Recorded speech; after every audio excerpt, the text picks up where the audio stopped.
Friends, జ్యోతిష్ శాస్త్రంలో మనం గ్రహాల అనుకూలత, గోచారం ఇలాంటివి ఎక్కువగా మనం చూస్తూ ఉంటాం. అలాగే దేవుడి అనుగ్రహం ఎలా ఉంటుంది మన మీద అనేది కూడా చూస్తూ ఉంటాం. అయితే జ్యోతిష్ శాస్త్రంలో అంతర్భాగంగా ఉన్న విషయం ఏంటంటే న్యూమరాలజీ. మనిషి జీవిత గమనాన్ని, వారి వ్యక్తిత్వాన్ని, ఆర్థిక స్థితిగతుల్ని అంచనా వేయటంలో కీలక పాత్ర పోషిస్తుంది.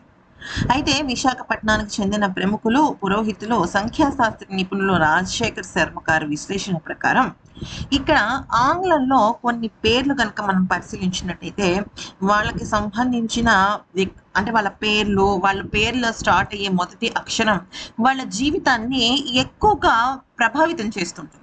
అంటే మీరు అనుకోవచ్చు, మరి ఈ వీడియోలో కనిపించే పేర్ల అక్షరాలు ఉంటేనే డబ్బున వాళ్ళం అవుతామా? ఆ కుబేరుడిది లేకపోతే లక్ష్మీదేవి అనుగ్రహం వస్తుందా అంటే కాదండి. అలా కాదు. వీళ్ళ పైన అనుగ్రహం కొంచెం ఎక్కువగా ఉంటుంది. అంటే వీళ్ళు కష్టపడేది 100% అనుకోండి. వీళ్ళకి అదృష్టం తొందరగా వస్తుందనమాట. మిగతా వాళ్ళకి కూడా ఆ లక్ష్మి అనుగ్రహం ఉంటుంది. అయితే ఇది కేవలం న్యూమరాలజీని మనం అంచనా వేసి చెప్పిన సమాచారం మాత్రమే. అయితే గ్రహాల స్థితిగతులు, జాతక చక్రాలు, నక్షత్ర యోగాలు వీటన్నిటిని అంచనా వేస్తే ఒక మనిషి జీవితం ఇంకాస్త మెరుగ్గా ఉంటుంది. అయితే ముఖ్యంగా వీళ్ళు ఈ ఆంగ్ల అక్షరాల పేరుతో ప్రారంభమయ్యే వ్యక్తులు పుట్టుకతోనే అదృష్టవంతులుగా ఉంటారని, లక్ష్మీదేవి ఆశీస్సులు మెండుగా ఉంటాయని అర్థమవుతుంటుంది. దానిలో మొట్టమొదటి అక్షరం బి అక్షరం. బి అక్షరంతో మొదలయ్యే వారు ధైర్యానికి, నిజాయితీకి మారుపేరుగా నిలుస్తారు. తాము చేపట్టిన పని పట్ల అంకిత భావంతో వ్యవహరిస్తూ ఉంటారు. అలాగే తాము ఛేదించాలనుకునే లక్ష్యాన్ని ఛేదించే వరకు విశ్రమించరు వీరు. వీరి తత్వం ఎప్పుడు ఎలా ఉంటుందంటే, ఆర్థికంగా వీళ్ళు ఎప్పుడూ కూడా ఉన్నత స్థితిలోనే ఉంటారనమాట. అది వీళ్ళకు వచ్చిన ఒక అద్భుతమైన వరం.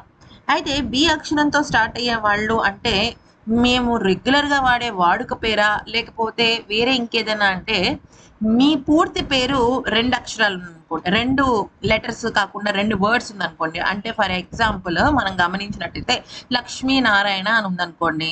లక్ష్మి అనే దాన్ని ఎల్‌తో స్టార్ట్ అవుతుంది కదా! సో మీది ఎల్, మీ మీ స్టార్టింగ్ లెటర్ అని చెప్పుకోవచ్చు. నారాయణ అనేది జనరల్‌గా మనం పిలుస్తూ ఉంటారు. నారాయణ, నారాయణ అని పిలుస్తూ ఉంటారు కదా! అది ఎన్ అనేది వాడుక పేరులో ఉన్న మొదటి అక్షరం. దాని మీద కూడా కొంత ప్రభావం పడుతుంది. కానీ మెయిన్ నేమ్ మీద ఎక్కువగా ప్రభావం పడుతుందన్నమాట. ఇంకొక వైపు డి. డి అక్షరం గనక మనం చూసినట్టయితే, ఈ వ్యక్తులకు విద్య అతిదేవత అయిన సరస్వతీదేవి మరియు సంపద ఇచ్చే లక్ష్మీదేవి ఇరువురి ఆశీస్సులు లభిస్తాయి. అంటే వీళ్ళు ఎంచుకున్న వృత్తి పట్ల అసాధారణంగా ఉంటారనమాట. అంటే వీళ్ళ కష్టం ఎలా ఉంటుంది, వీళ్ళ తెలివితేటలు ఎలా ఉంటాయి అంటే అద్భుతంగా ఉంటాయి. దానిలో నో డౌట్.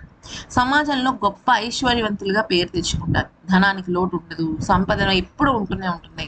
కేవలం ఆర్థికంగానే కాకుండా వీళ్ళు చూడటానికి కూడా చాలా ఆకర్షణీయంగా ఉంటారు. స్వచ్ఛమైన మనసు కూడా ఉంటుంది.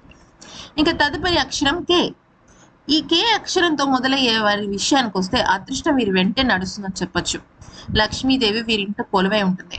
వీళ్ళకి సంతృప్తి ఎక్కువగా ఉంటుంది. అందుకే వీరు ఎంత సంపాదిస్తారో అంతే వీళ్ళు ఖర్చు పెడుతూ చాలా సహజ సిద్ధంగా ఉంటారు. వీరికి డబ్బు సంపాదించడం ఒక కళ అయితే, దాన్ని ఎంజాయ్ చేయటం ఇంకాస్త కళ. సమాజంలో వీళ్ళకి పేరు ప్రఖ్యాతులు, గౌరవ మర్యాదలు బాగుంటాయి. జీవితంలో వీళ్ళు చక్కగా రాజసంగా ఉంటారు. అయితే బి, డి, కే, ఎల్ అక్షర క్రమంలో ఎల్ పేరుతో ప్రారంభమయ్యే వారు కూడా చాలా అదృష్టవంతుల జాబితాలో ఉంటారు. వీరు స్వతహాగా కష్టపడే తత్వం ఉన్నవాళ్ళు. ఉద్యోగ రంగంలో వీళ్ళకి ఎక్కువగా ప్రమోషన్స్ అవి తొందరగా వస్తుంటాయి. అతి తక్కువ కాలంలోనే ఉన్నత స్థాయికి చేరుకుంటారు. వీరి కష్టానికి తగ్గ ఫలితం ఎప్పుడూ ఆర్థిక లాభాల రూపంలో అందుతూ ఉంటుంది. అంటే మనకి సాధారణంగా ఏదైనా ఒక పని చేసాం అనుకోండి, ఓకే, ఏమవుతుంది, వాళ్ళకి పేరు రూపంలోనో లేకపోతే వస్తు రూపంలోనో వాళ్ళకి ఫలితం ఉంటుంది.